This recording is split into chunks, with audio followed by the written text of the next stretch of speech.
Banyak banget yang terkecoh soal tutorial-tutorial bagaimana cara mencairkan uang atau mungkin cara pinjam uang di saldo Dana, yang mana ini akan berimbas menjadi sesuatu bahaya yang akan menjerumuskan orang untuk masuk ke lingkaran pinjol ilegal.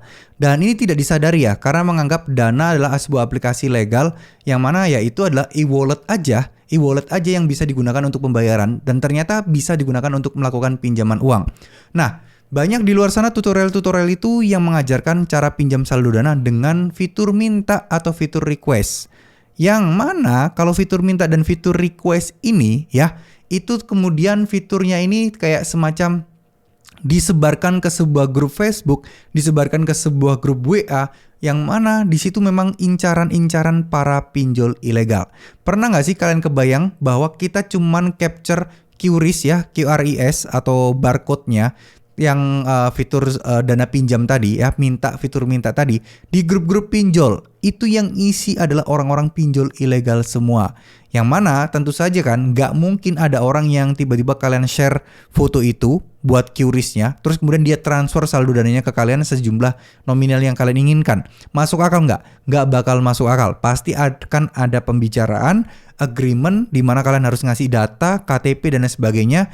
Ya, ini kan sama aja kalau kayak kalian nyebarin data pribadi kalian sendiri kepada oknum-oknum pinjol ilegal tadi yang ada di sosial media, di Facebook, di Instagram, dan lain sebagainya.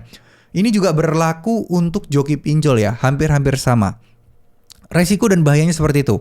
Banyak orang yang ngira, oh iya ya, semua orang banyak yang pakai aplikasi Dana, di mana mereka juga butuh saldo Dana untuk melakukan pembayaran dan lain sebagainya. Tapi ujung-ujungnya apa? Mereka pengen mengajukan pinjaman atau pinjam saldo Dana yang cepat, yang simple dan efektif. Maka orang-orang mengajarkan cara untuk request atau mungkin ya bisa dibilang seperti kayak apa ya bahasanya ya?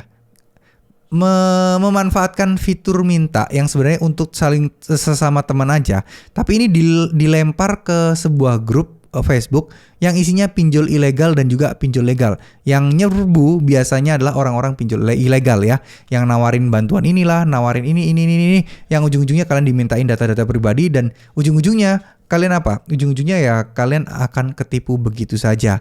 Dan harapan saya teman-teman udah stop lah, nggak usah percaya lagi soal pinjam uang di saldo Dana, kecuali mungkin di Dana Pay Later-nya atau pinjaman asli yang ada di Dana tersebut. Tapi untuk kembali lagi, kalau misalnya pinjam saldo Dana yang dananya itu bukan kalian tujukan yang gimana-gimana, yaitu akan menjadi bumerang buat kalian karena kalian sudah masuk ke apa ya, bisa dibilang ke lingkaran pinjol ilegal di mana kalian akan terjebak selama-lamanya di sana. Ya, artinya ya data pribadi kita sudah digunakan oleh mereka, teman-teman. Dan ini sangat-sangat bahaya dan tidak direkomendasikan banget.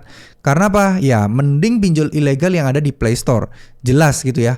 Nah, ini ya pinjol ilegal di sebuah grup yang mana semua orang bisa berhak ngontek kalian, bisa berhak untuk menghubungi kalian untuk mengajukan apa ya, bisa dibilang tata cara dan lain sebagainya yang mana kalian harus suruh bayar, dan itu yang menurut saya pribadi harus segera diubah. Karena memang ya nggak heran, nggak bisa dipungkirin orang-orang yang mencari kata kunci atau mencari kata-kata tentang bagaimana cara pinjam saldo Dana, nah itu udah pasti akan menjurus ke sana. Ya, terima kasih. Semoga informasi ini bisa bermanfaat. Wassalamualaikum warahmatullahi wabarakatuh.